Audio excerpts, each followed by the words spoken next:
Ini terkait dengan kepemimpinan Bapak dulu, ya kita lihat ya. Ini kan Bapak sendiri masih ada sisa kepemimpinan selama 8 bulan. Nah, kira-kira apa langkah yang akan dilakukan untuk mungkin mencegah seperti mafia tanah atau mungkin langkah-langkah strategis?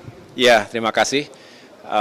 Memang waktunya tidak lama, kurang dari 8 bulan, oleh karena itu kami harus berlari kencang. Saat ini saya berada di markas Polda Jatim bersama Bapak Kapolda, Bapak Irjen Polisi Imam, kemudian ada Ketua Satgas Anti Mafia Tanah dan para dirjen dari Kementerian ATR BPN. Hari ini kami mengungkap target operasi yang merupakan tindak pidana, ya, yang telah melakukan tindak pidana atas kejahatan pertanahan di wilayah Jawa Timur. Oleh karena itu kami mengucapkan terima kasih kepada Bapak Kapolda dan seluruh jajarannya, termasuk juga semua yang tergabung dalam Satgas Anti Mafia Tanah. Secara khusus tadi kami mengungkap pertama di Banyuwangi dan sebetulnya ada di Pamekasan dan sedang terus ditindaklanjuti.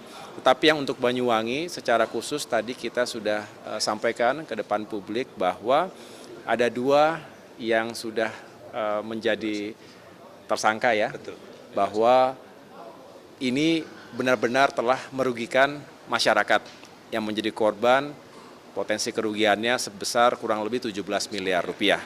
Tetapi yang juga harus dihitung adalah potensi kerugian negara akibat praktik mafia tanah. Jadi mereka ini singkat kata memalsukan dokumen.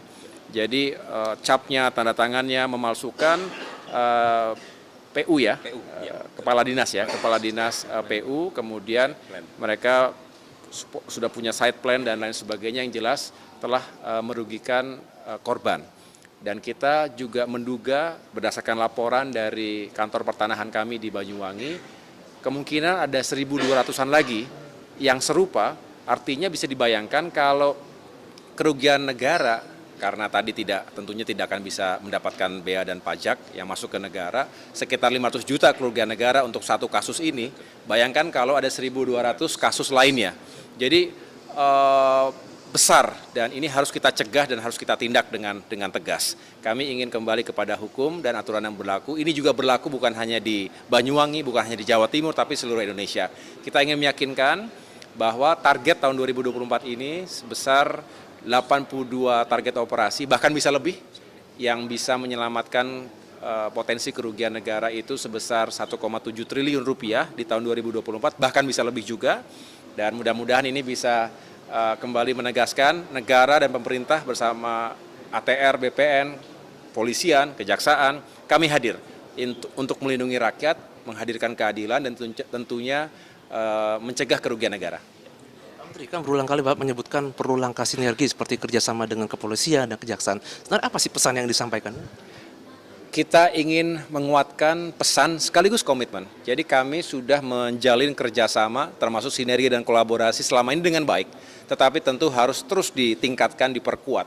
Mengapa? Karena menyelesaikan kasus-kasus mafia tanah termasuk sengketa-sengketa lain di lapangan itu tidak mungkin kami bisa bekerja sendirian. ATR BPN itu juga punya batas-batas kewenangan dan oleh karena itu terkait dengan penegakan hukum kita harus benar-benar kokoh sinergi dan kolaborasinya dengan jajaran kepolisian dan juga kejaksaan. Itulah mengapa di minggu-minggu pertama saya menjabat sebagai Menteri ATR BPN, saya langsung mendatangi Bapak Jaksa Agung bersama jajaran Jaksa Agung Muda diterima di Kejaksaan Agung Republik Indonesia. Ketika itu kemudian sore harinya berkoordinasi langsung dengan Bapak Kapolri beserta jajaran pejabat teras Mabes Polri dan kali ini secara langsung di Jawa Timur dengan Bapak Kapolda dan jajarannya, termasuk tadi ada sejumlah Kapolresta dan Kapolres yang terkait dengan isu yang kami ungkap hari ini.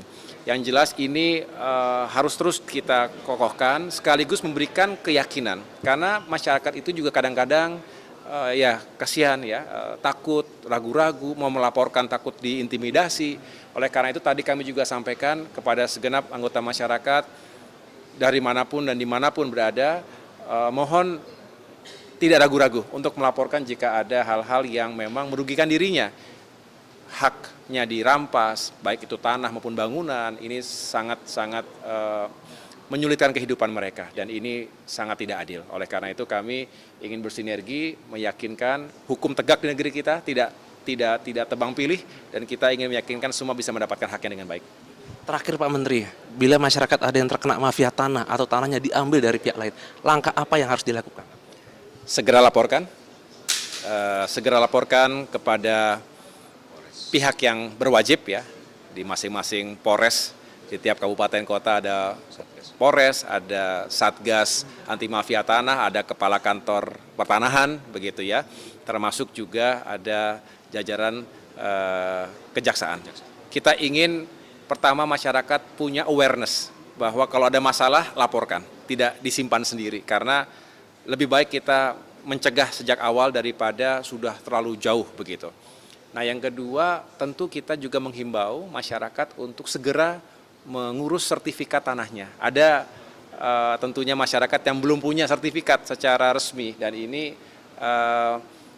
sebetulnya sangat membantu kalau sudah tertib administrasi, apalagi kalau sudah masuk ke sistem elektronik kami, maka ini akan semakin menutup ruang, mempersempit ruang mafia tanah.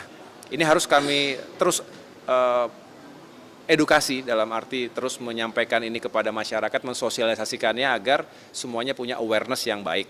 Termasuk setelah punya sertifikat harus dijaga, pasang patok, ada gerakan masyarakat pasang patok Gema Patas misalnya.